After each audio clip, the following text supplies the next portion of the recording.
Hello and welcome to Distributed Systems and Blockchain in the News.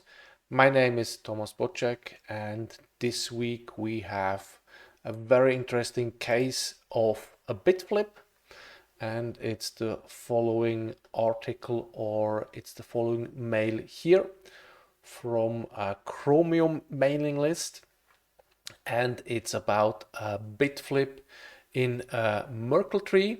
And to know what they are doing, let's go to the site that explains how this Merkle trees for the certificates is built, or what it's for. So for certificate transparency, this is an experimental framework for publicly auditing the TLS SSL certificates issued by certification authorities.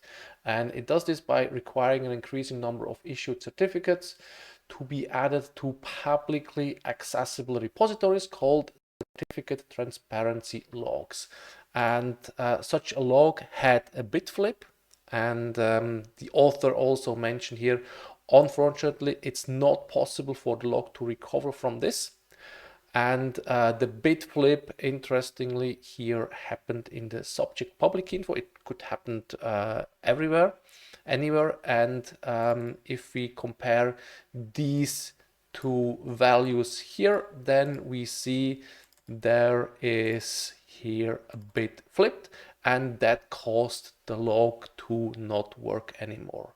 I don't know what the implications of that are. There are, of course, a couple of other logs here. For example, there is a log here from DigiCert. In this log, they have a Merkle tree with 162 million certificates, which can be checked quite efficiently.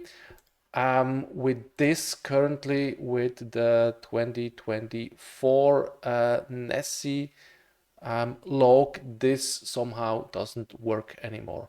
I don't know what the workaround is, but this is a reminder that bit flips can happen.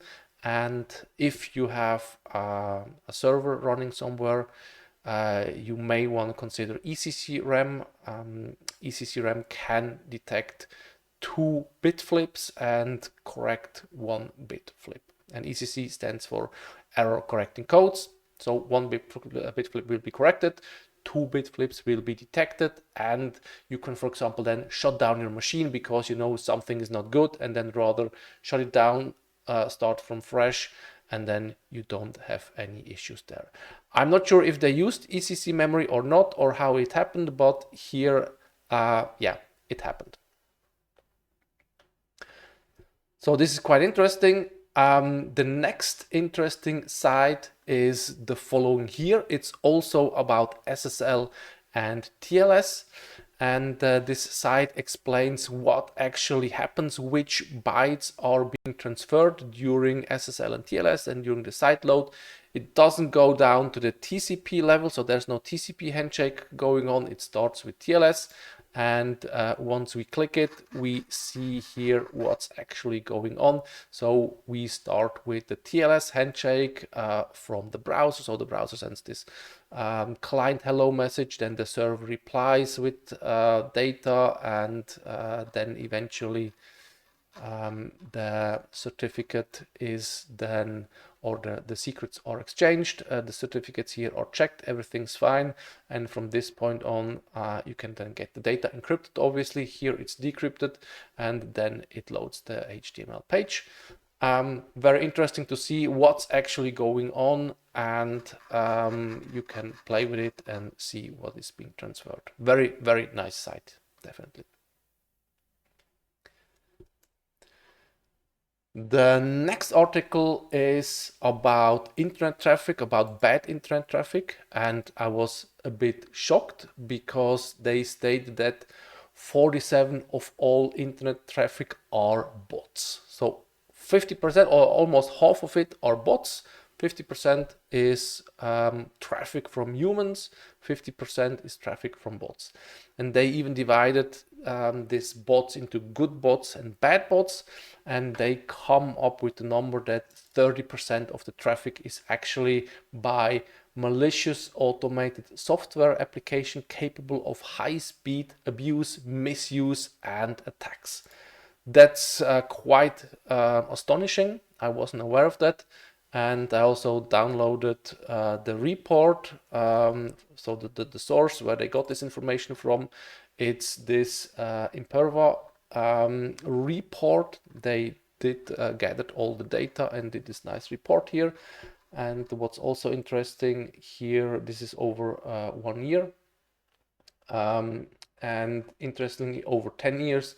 So he had here a spike in 2014, not sure what it was, but in 2015 bad bots were below 20%, and now it's over 30% and slightly here increasing. That's quite interesting. The last article is about the OpenAI CEO Sam Altman. The OpenAI, it's the company behind ChatGPT, and I wasn't aware of that, but Sam Altman, he founded in 2022, he founded the Worldcoin. It's a cryptocurrency project, and even the Financial Times has a report about it. It's this one here, and Sam Altman, he was also former president of the startup accelerator Y Combinator, and he announced Worldcoin in 2020, and the project aims to distribute a new kind of cryptocurrency to as many people as possible around the world, essentially for free. And the project is distinctive for its use of a device that scans a person's iris to ensure that it's actually a human. And what struck out was the following sentence here.